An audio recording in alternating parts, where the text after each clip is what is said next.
Doctor साहब मैंने तो 6,000 के ब्लड टेस्ट करवाए हैं। डॉक्टर साहब मैंने तो 7,000 के ब्लड टेस्ट करवाए हैं, वो तो सारे नॉर्मल है, बट मेरी दिक्कत तो फिर भी बनी हुई है, ऐसा कैसे हो सकता है। तो ये काफ़ी सारे पेशेंट्स आजकल हमारे पास हेल्थ पैकेजेस करवा के लाते हैं, बट हम उनसे यही कहते हैं कि ब्लड टेस्ट नॉर्मल होना कोई प्रमाण या सर्टिफिकेट नहीं दे देता कि आपकी बॉडी ठीक है। मैं आपको अपने एक्सपीरियंस से कुछ पेशेंट्स के एग्जाम्पल से समझाता हूँ कि ऐसा मैं क्यों कह रहा हूँ। हमारे पास एक पेशेंट आया था जिसने अपना सारा कॉम्प्रिहेंसिव ब्लड वर्कअप हमें दिखाया।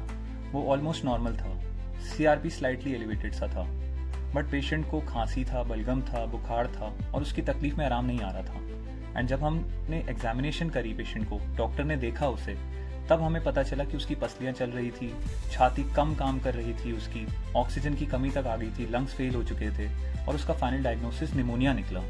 एक और पेशेंट के एग्जाम्पल से समझिए, हमारे पास एक 60 साल के बुजुर्ग पुरुष आए थे जिनको खांसी की दिक्कत थी, स्मोकिंग की हिस्ट्री थी और वजन घट रहा था।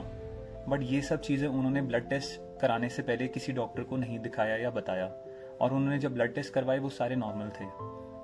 बट हमारे पास जब वो आए तब हमने उनको एग्जामिनेशन किया तो हमें दिखाई दिया उनका एक तरफ की छाती कम काम कर रही है, कम हिल रही है।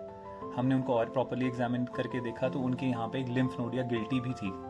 जब हमने उनका एक्सरे करवाया तो हमें वहाँ पे पैच मिला।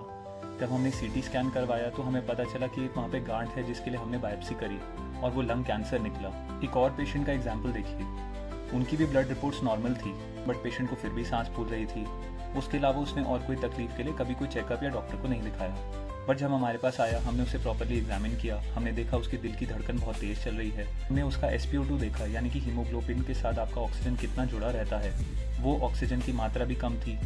ये सारे सिम्टम्स को सोच के हमारे एक्सपीरियंस के मुताबिक हमने कुछ कॉजेज देखे और उसमें हमने जब डिटेल में वैल्यूएशन करके एक पल्मनरी आर्टरी का CT स्कैन करवाया तो उसमें क्लॉट निकला। उस पेशेंट को पल्मनरी एम्बोलिज्म था, जो बहुत ही खतरनाक बीमारी होती है, और पेशेंट को ये पता ही नहीं था। सिर्फ ब्लड टेस्ट को नॉर्मल मान के वो घर में बैठे हुए थे। एक और पेशेंट के एग्जाम्पल से समझिए, हमारे पास एक महिला थी 40 साल की उम्र की और उनको सांस काफ़ी फूलती थी। उन्होंने अपने ब्लड टेस्ट करवाए, वो भी नॉर्मल था। उन्होंने छाती का एक्सरे करवाया, वो भी नॉर्मल था। जब हमने प्रॉपर्ली उनकी छाती देखी, उनकी पसलियाँ चल रही थी, रिट्रैक्शंस थी। हमने उनकी सांस लेने की गति देखी, वो भी तेज थी। उनके अंदर से घड़-घड़ की आवाज़ आ रही थी। हमने जब छाती पे स्टेथोस्कोप या आला लगा के जब देखा तो हमें पता चला अंदर ब्रोंकोकंस्ट्रिक्शन या नलियों में सिकुड़न थी। तो इसके बाद हमें जाके पता चला कि पेशेंट को अस्थमा है, लेकिन पेशेंट्स नॉर्मल रिपोर्ट्स के साथ घर पे बैठे हुए थे। एक और एग्जांपल से समझिए, हमारे पास एक पेशेंट आए थे जिनको छाती में दर्द था, बट उन्होंने अपना ब्लड टेस्ट करवाए और उन्होंने सोचा कि बिना डॉक्टर को दिखाए ब्लड टेस्ट में अगर कुछ आता है तो हम दवाई लेके केमिस्ट से ठीक हो जाएंगे। तो उन्होंने वही चीज़ करी। ऐसे ही हफ्ता, 2 हफ्ता, 3 हफ्ता बीत गए, बट पेशेंट को आराम नहीं आया। तब जाके पेशेंट डॉक्टर के पास हमारे आया। तब हमने उसे प्रॉपर्ली देखा तो हमने ये चीज़ देखी कि उसकी राइट साइड की जो छाती है वो कम काम कर रही है। हमने अपनी तरफ से एक प्रोविजनल डायग्नोसिस बनाया उसकी। अपने क्लिनिकल एग्जामिनेशन की स्किल्स यूज़ करी और उसमें हमने एक परकशन टेक्निक होती है, उस हमने स्टेथोस्कोप लगा के देखा तो उसके बाहर पानी भरा हुआ होगा। तब हमने जब एक्सरे और अल्ट्रासाउंड करवाया तो हमारा डायग्नोसिस कंफर्म हो गया कि पेशेंट्स की छाती के अंदर पानी भरा था, लेकिन पेशेंट ब्लड रिपोर्ट्स के साथ घर पे बैठे हुए थे। एक और पेशेंट थे हमारे, वो हमारे पास जब आए 1-2 महीने से वो खांस रहे थे। उनको थोड़ी बहुत बलगम आ रही थी, कभी थोड़ी बहुत पीली हो जाती थी, फिर नॉर्मल हो जाती थी, लेकिन उनका धीरे धीरे चलने से सांस फूलना बढ़ते ही गया।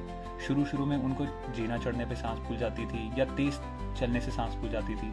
उसके बाद और दिक्कत बढ़ गई तो इवन वो 100 मीटर भी नहीं चल पाते थे। और ज़्यादा दिक्कत हो गई तो अब वो इवन अपने नॉर्मल खाना पीना, कपड़े पहनना तक नहीं कर पा रहे थे। तब जाके उन्होंने ब्लड टेस्ट करवाए, तब भी डॉक्टर को नहीं दिखाया। तब भी ब्लड टेस्ट नॉर्मल आए, उन्होंने फिर 1 महीना और ख़राब कर दिया। बट तब भी जब तकलीफ बनी रही तो उन्होंने जाके डॉक्टर को यानी हमें दिखाया। तब हमें पता चला कि ये एक काला दमा या COPD का अटैक था जिससे पेशेंट जूझ रहा था घर पे। जब हमने सारी दवाइयाँ शुरू करी तब जाके पेशेंट को आराम आया। और एक और एग्जांपल से समझिए, पेशेंट को कब तकलीफ थी, खांसी की 2 हफ्ते से ज़्यादा, बलगम आ रही थी, बुखार भी हल्का फुल्का रहता था शाम को जो चढ़ता था, और लेकिन वज़न उसका बढ़ नहीं रहा था। तो उसने बेसिक सोचा कि क्यों ना हम कुछ टेस्ट करवाते हैं। तो उसने 4 से 5 हज़ार के टेस्ट करवा लिए, वो नॉर्मल आए।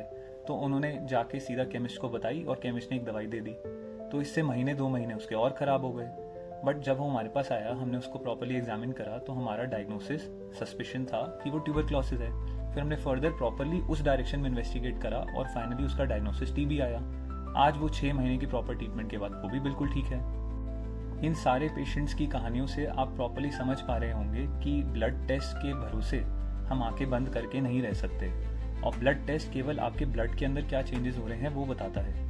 एक डॉक्टर के फिजिकल एग्जामिनेशन, स्किल्स और एक्सपीरियंस से ही फाइनल डायग्नोसिस बनता है, जो आपके पैसे भी बचा लेता है। यदि पेशेंट्स अपने नॉर्मल ब्लड टेस्ट को भी अगर डॉक्टर से पूछ के कराते तो हो सकता था कुछ ब्लड टेस्ट डॉक्टर नहीं लिखते, बट पैकेज के चक्कर में, डिस्काउंट के चक्कर में इतने ज़्यादा ब्लड टेस्ट करवा कर भी हमने अपना ट्रीटमेंट लेट स्टार्ट किया, एंड अल्टीमेटली लेट करने की वजह से पेशेंट जो ओपीडी में ठीक हो सकता था, पेशेंट एडमिट हो गया।